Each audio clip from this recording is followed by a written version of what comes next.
ప్రజాపాలన అప్లికేషన్ల ప్రాసెస్ ఒక కొలిక్కి వస్తున్నట్టు మనకు అందుతున్న సమాచారం. ఎందుకంటే ఇవాళ ఒక రివ్యూ మీటింగ్ కూడా జరిగింది. దీనిపైన ఒక సబ్ కమిటీ కూడా ఏర్పాటైంది. సీఎం రేవంత్ రెడ్డి అధ్యక్షతన అయితే సబ్ కమిటీ పూర్తిగా సమావేశం నిర్వహించింది.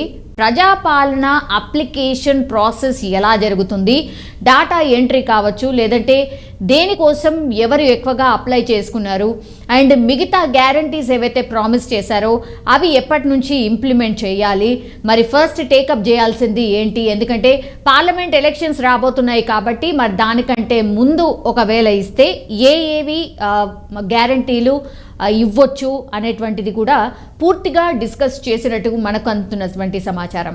సో ఈ కార్యక్రమం ద్వారా అంటే ప్రజాపాలన దరఖాస్తుల స్వీకరణ ద్వారా ఎన్ని అప్లికేషన్స్ వచ్చాయంటే 1,09,12,155 దరఖాస్తులు వచ్చాయి. ఐ రిపీట్, 1,09,12,155 దరఖాస్తులు వచ్చాయి.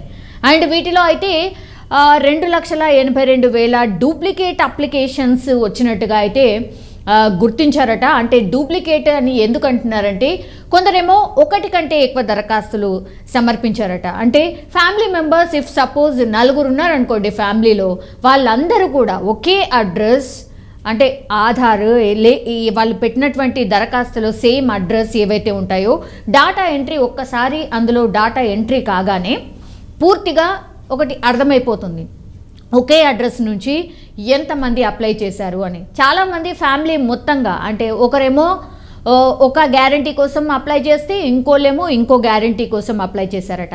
ఇట్లా అన్ని ప్రక్షాళన చేసిన తర్వాత వాళ్ళు గుర్తించింది ఏంటంటే 2.82 లక్షల డూప్లికేట్ అప్లికేషన్స్ వచ్చాయట. సో ఒకటి కంటే దరఖాస్తులు ఎక్కువగా పెట్టుకున్న వాళ్ళు చాలా ఎక్కువగానే ఉన్నట్టు కనిపిస్తోంది.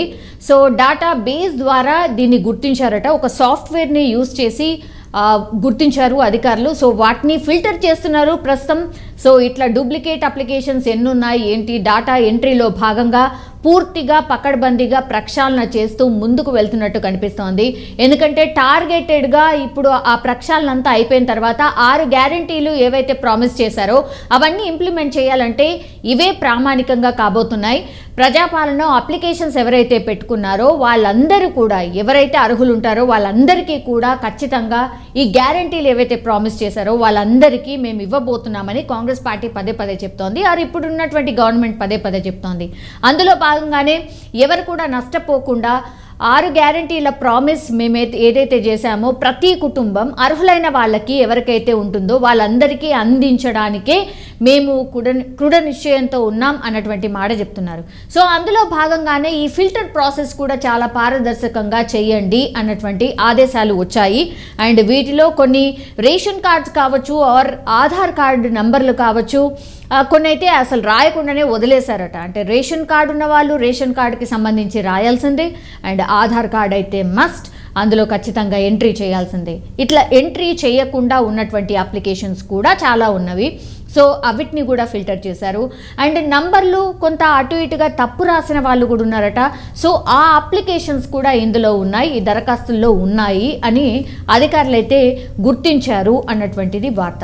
సో అసలైన అర్హులు ఎవరైతే ఉన్నారో వాళ్ళెవ్వరు కూడా నష్టపోకుండా కంపల్సరీ వీటిని మరోసారి పరిశీలించాలని ముఖ్యమంత్రి ఆదేశించారు అనేది వార్త. సో ఇప్పటి వరకు 1,00,000 సమ్ చేంజ్ అప్లికేషన్స్ ఉన్నాయి కాబట్టి అందులో నుంచి ఫిల్టర్ చేస్తే 2,82,000 అప్లికేషన్స్ పక్కకు వెళ్ళిపోయాయి.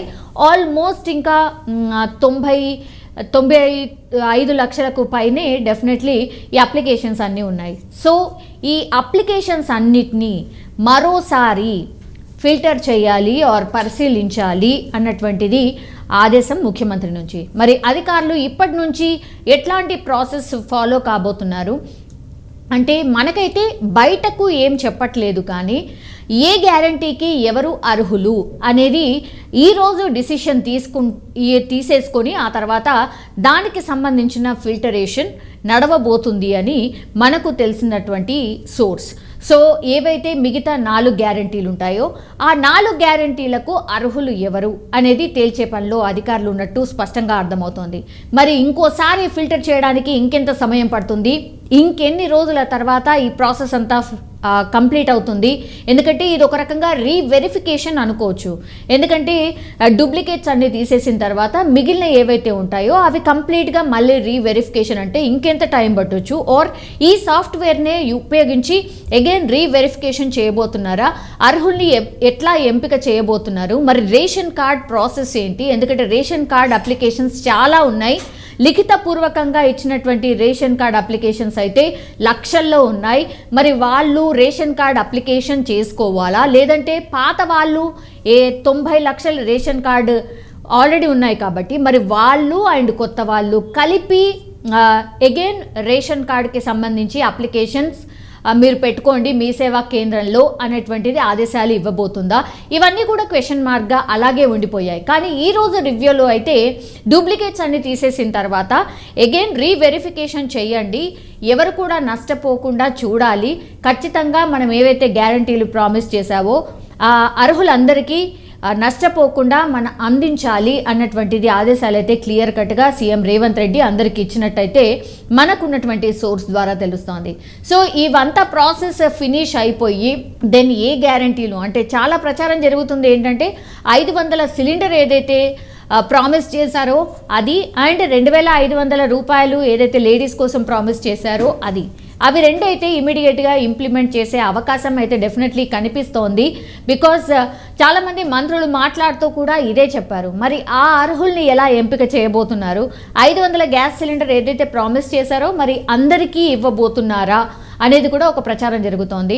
అండ్ ఇప్పుడు 2500 రూపాయలు మహిళలకు ఏదైతే ప్రామిస్ చేశారో అది ఎవరు అర్హులు? ఇవి రెండింటికి సంబంధించి త్వరలోనే 2 గ్యారంటీలు అని ఏవైతే పదే పదే చెప్తున్నారో ఇవే 2 గ్యారంటీలు ఉండబోతున్నాయి అన్నటువంటి వార్త అయితే వినిపిస్తోంది. కానీ అది ఎప్పటి నుంచి? ఫిబ్రవరి 15th వరకు ఈ అర్హులు ఏవైతే ఈ రీవెరిఫికేషన్ ఏదైతే ఉందో అదంతా ఫినిష్ అయిపోయి ఫిబ్రవరి 15th ఆర్ ఈ మంత్ ఎండింగ్ లోపల నుంచి అగైన్ ఈ 2 గ్యారంటీల ప్రామిస్ మేబీ ఇంప్లిమెంట్ చేసే ఛాన్సెస్